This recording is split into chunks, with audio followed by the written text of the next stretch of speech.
Hi, it's Rachel here from off.road.cc, and today I'm here to talk to you about a relatively new e-mountain bike hardtail from Kinesis.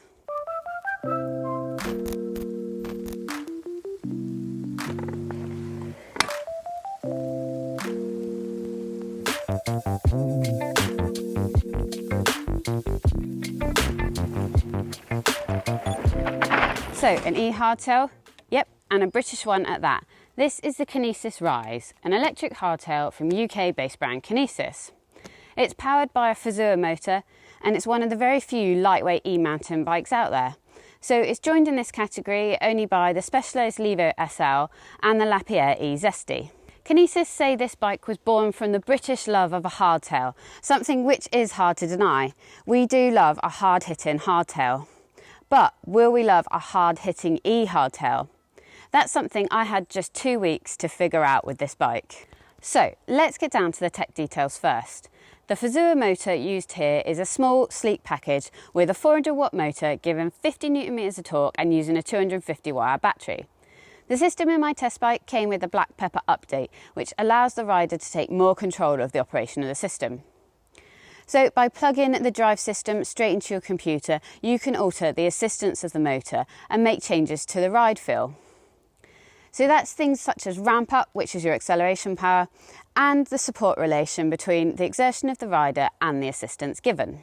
Left as standard, the Rise has the following modes: breeze mode, which gives up to 125 watts of power, river mode with up to 250 watts of power, and rocket mode, benefiting from the full 400 watt of power.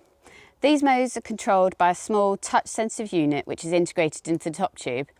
It looks neat, but it does mean that you need to take your hand off the bars to change mode, which means there's no room for frantically grabbing at turbo, so that's the rocket mode, halfway up a steep incline. Next to those buttons on the top tube is the battery indicator, which changes colour to indicate the mode that you are in. With a 250 watt hour battery, it's smaller than that of the Special Levo SL, but it is on par with the E Zesty. I weigh 60 kilos and I clocked up a 41k ride with 750 metres of climbing in mostly breeze mode with 2 steep inclines which I did in rocket mode, and then was left with 5% battery at the end of the ride. It's proven that the Rise will be totally adequate for some half decent rides if you use most of the battery in an economical mode and then save your assistance when it's most needed.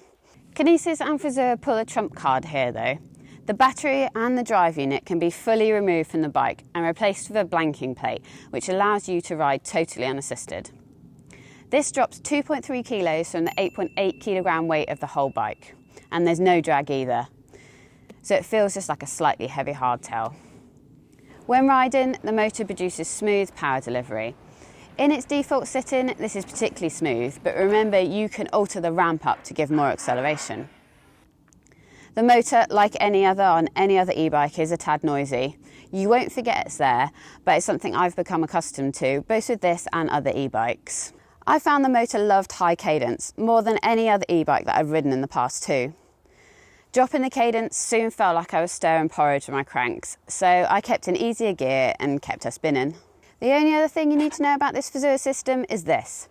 If you leave it off for more than 8 hours, you'll have to take the whole system out of the down tube and press a button on the top of the battery to turn the thing back on. That's pretty crazy and something I reckon could do with being fixed or at least updated. Whilst it's not a huge barrier to riding, it is an unnecessary faff, although I do expect that most people are going to charge this at home, pop it straight in the bike and go ride. So with the motor aside, what else do you need to know?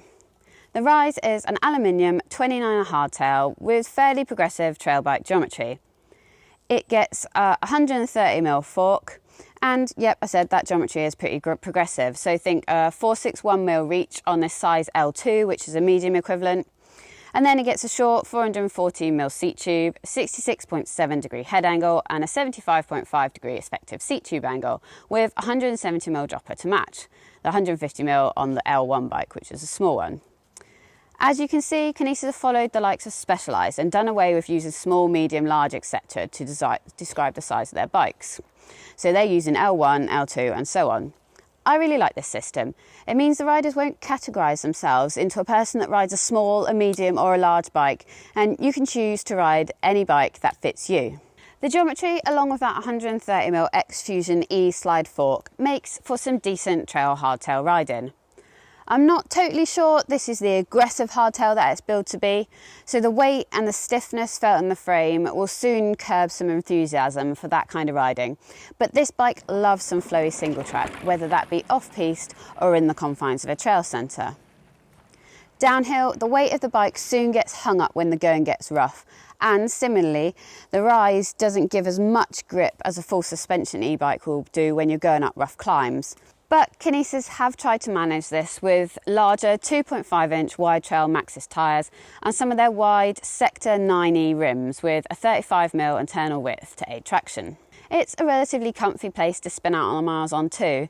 In fact, when I was riding this bike on a cross-country ride, my mind did start to wander to thoughts of a light build, a more cross-country orientated nature. The super stiff frame, the short fork and that slightly steep 66.7 degree head angle with the efficient seated position and intuitive motor would lend itself to a much racier build that manages some technical terrain but is then lighter to whip along even in the easier eco or breeze mode, or with no assistance at all, and you could really eke out the miles on offer. Talking of build, there will be two specifications of bike available, one with GX Eagle like this for 3,500 and one with Shimano SLX for 3,200. All bikes get room for 2.6-inch tyres and they're spec'd with Maxxis DHF wide trail and a Maxxis Aggressor at the rear. Both of the bikes get the same X-Fusion E slide fork with a 44mm offset, and all dropper posts are X-Fusion Manic ones. The brakes come courtesy of TRP and with Slate T4s used on both bikes. There'll soon be a spec update though, so coming October there'll be new specs of bikes that get an all SRAM RockShox build. So I think that's maybe a different fork and probably more powerful brakes, and I'm wondering if that'll make this the aggressive trail hardtail that it longs to be. So I'll update the online article of this first ride with the specs of those bikes once I have the details. As it is, the Kinesis Rise is a rather unique bike. It couples trail geometry with solid spec and a natural feeling motor, and it's also got a price that won't make your eyes water. When you think about price though, you do also have to think about the full suspension e-bikes you could get for a little over £1,000 more, so I'm thinking from the likes of Canyon or YT. Yeah, I know £1,000 isn't an insignificant sum of money, but unless you're really sold on the niche of this e-hardtail, I think you might want to consider reaching deeper into your pockets. In this guise though, it'll appeal to a unique hardtail loving customer. I think it's got real potential to be a mile-munching XC bike in a light build.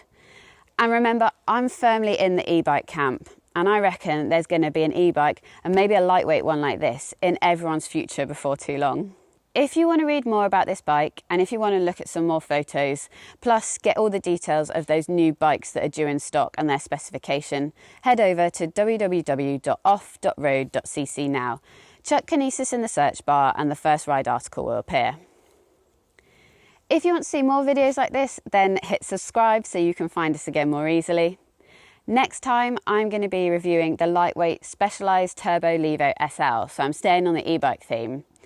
Thanks very much for watching, and I will catch you next time.